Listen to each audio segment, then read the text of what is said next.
लोकसभा चुनाव के बाद भारतीय जनता पार्टी जहां संजीवनी तलाश कर रही थी, उस संजीवनी को हरियाणा में भाजपा ने प्राप्त किया और उस संजीवनी को देने वाले हनुमान सतीश पूनिया थे, हमारे साथ हैं, आज जोधपुर आए हैं, कल इनका जन्मदिन भी है। सतीश जी, हरियाणा का चुनाव वाकई चौंकाने वाला था परिणाम, पूरी दुनिया मानती है, पूरा भारत भी मानता है। ऐसा क्या हुआ वहां पर जिससे कि जो अप्रत्याशित परिणाम जो कांग्रेस मान रही थी कि उन्हें सरकार आई हुई है, और जो सुबह सुबह जब ट्रेलिंग शुरू हुई उसके बाद कांग्रेस में उत्साह था और बाद में जो हालात बदले, ऐसा क्या किया आपने, कैसी इंजीनियरिंग की इस तरह? देखिए, चौंकाने वाला और चमत्कार उनको लगता है जो कमरे के बाहर थे।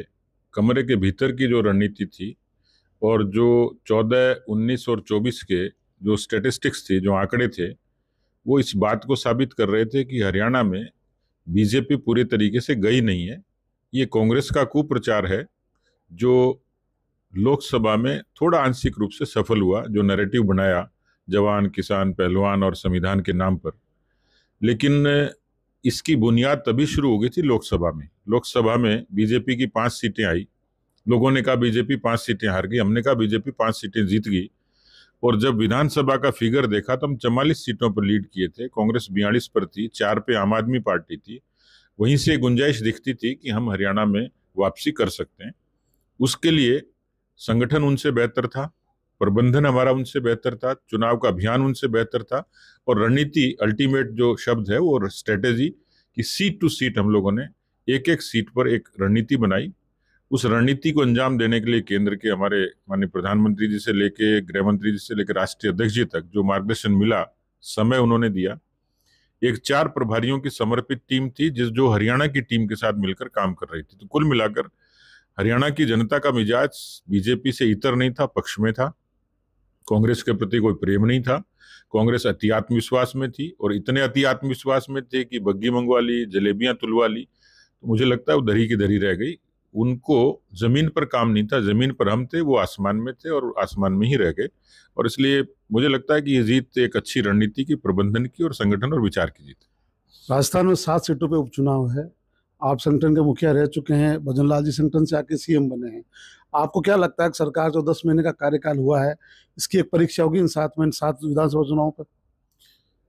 परीक्षा तो मैं नहीं कहता, लेकिन क्योंकि हमारे पास अभी तो सीट एक ही थी और कांग्रेस और बाकी दूसरे पार्टियों के पास दूसरी सीटें थी, लेकिन जो माहौल और मिजाज लगता है कि हरियाणा की जीतने के बाद यहाँ कार्यकर्ताओं में भी एक अच्छा मनोबल है, जनता के बीच में भी सकारात्मक संदेश है, और जो सरकार ने कम समय में जो काम किया है, तो मुझे लगता है कि संगठन, सुशासन, इस नाते हम लोग उनसे अव्वल हैं। तो मुझे पूरा यकीन है कि सरकार और पार्टी मिलकर इस अभियान को जीतेगी। हम अच्छी सीटें उपचुनाव में जीतेंगे। सर, इस उपचुनाव में जाट बावली 2 सीटें हैं, नागौर भी है, झुंझुनू भी है, जहां भाजपा चुनाव हार चुकी थी लोकसभा का। उन दोनों सीटों को लेकर जैसे कि पहले भी कहा गया था कि डोटासरा ने जो रणनीति बनाई थी, जिसके तहत उन्होंने एक पूरा ध्रुवीकरण किया जाटों का भाजपा से, मनमुटावा जो भी हुआ। अब आपको क्या लगता है कि वो रिकवरी कर पाएगी भाजपा?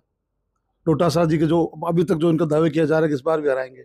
मुझे लगता है काठ की हांडी बार बार नहीं चढ़ती, और जहां तक किसी समुदाय की बात है, भारतीय जनता पार्टी आज इस मामले में सौभाग्यशाली है कि उसको हर बिरादरी का और हर वर्ग का वोट मिलता है, लोगों की पसंद है। और हरियाणा में साबित भी हो गया कि जिस तरीके का कुप्रचार था, वहां हम अच्छी किसानों की सीटों को अच्छी तादाद में जीते हैं। डोटासरा और गहलोत के दावे पे क्या कहना चाहिए?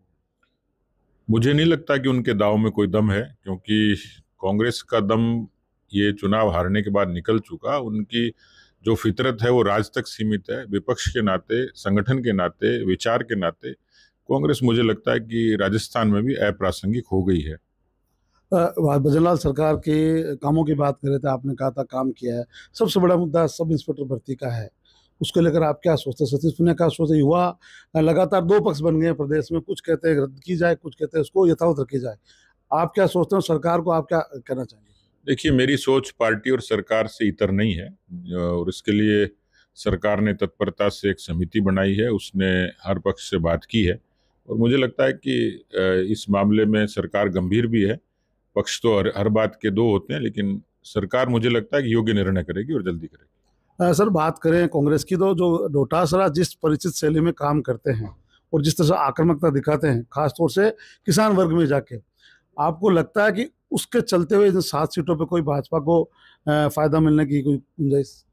वो जनता का मनोरंजन अच्छा करते हैं, तौलिया हिलाते हैं, ठुमके लगाते हैं, हरियाणा में भी लगाए थे। तो मुझे लगता है कि उस चीज़ की एक छोटी सी मियाद होती है, वो कर ली, लेकिन वो कोई कांग्रेस को चमत्कारिक जीत दिला पाएंगे, मुझे नहीं लगता। कल आपका जन्मदिन है और इसको सियासत से जोड़ के देखा जा रहा है, मारवाड़ में आप आए हैं इस बार।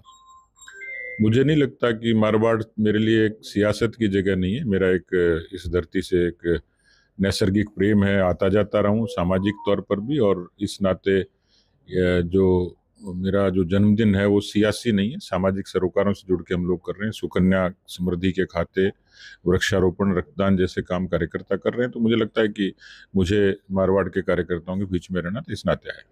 तो ये थे डॉक्टर सतीश पूनिया, जिनका कहना है कि हरियाणा में चुनाव पार्टी और संगठन की मेहनत से जीता गया और राजस्थान के 7 उपचुनावों में वो लगातार मेहनत कर रहे हैं और पार्टी यहाँ चुनाव में जीत दर्ज करेगी। मनोज वर्मा, ईटीवी भारत, जोधपुर।